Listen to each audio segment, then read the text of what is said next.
Today's reflections from the Gospel of Luke and from the teachings of Martin Luther King Jr. focus on the invitation by Jesus to forgive and love our enemies. In today's scripture from Luke, Jesus is teaching us to turn the other cheek when harmed in some way by another.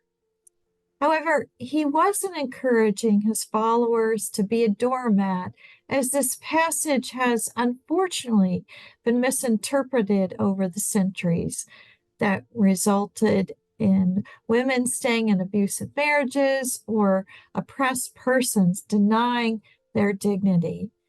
Instead, by teaching us to turn the other cheek, he is suggesting a third way, not fight, not flight, but an active, nonviolent response. In Jesus' culture and time, turning the other cheek instead of cowering or striking back, the wounded party brings shame on the aggressor. Equals were hit one way and inferior individuals another. By turning the other cheek, the aggressor is forced to hit the other as an equal. It is actually a form of nonviolent protest. It is a choice to not strike back. It is also a choice to not ruminate over our wounds and let them fester. In choosing forgiveness, we are not forgetting or condoning the harmful action of another, but we are choosing to invite grace into our wounds, transforming them like Jesus transformed wounds after the resurrection. In turning the other cheek, we are taking back the power of the aggressor, and with grace, given the power to heal. There is a saying that wounded people wound. Can we invite Jesus to heal our wounds and the wounds of our enemy so we can both be transformed by grace? Forgiveness is a journey and usually takes time, and it can be hard to forgive. St. Ignatius of Loyola teaches that we can ask God for a desire to desire something. If you are having trouble forgiving someone, you can ask God for the desire to forgive. Can you see the other person as God sees him or her? Can you be merciful as God is merciful to you?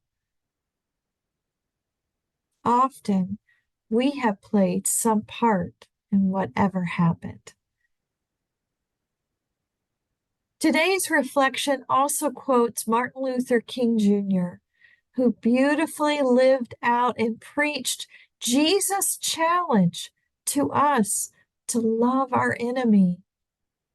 A modern prophet, he preached in the midst of racial injustice and inequality in our country in the 1960s that sadly still exists today.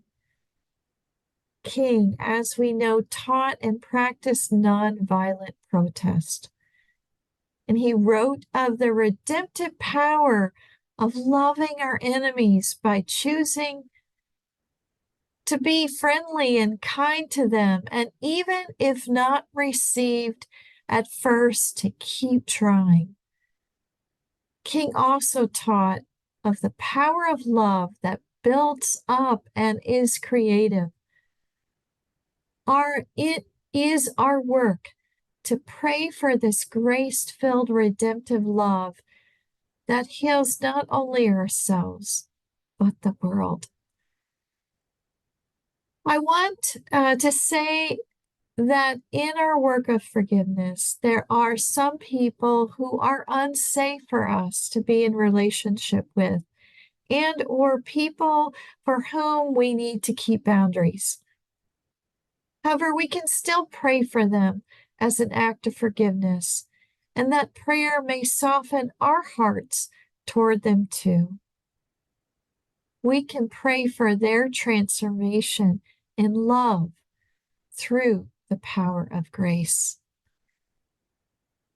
So I invite you today to pray for someone who you feel needs your offer of forgiveness. If you find it hard to forgive, pray for the desire to forgive. And remember, in choosing to forgive, you are choosing for your own freedom. We can't change the past, but through the grace of forgiveness, we sure can change our future.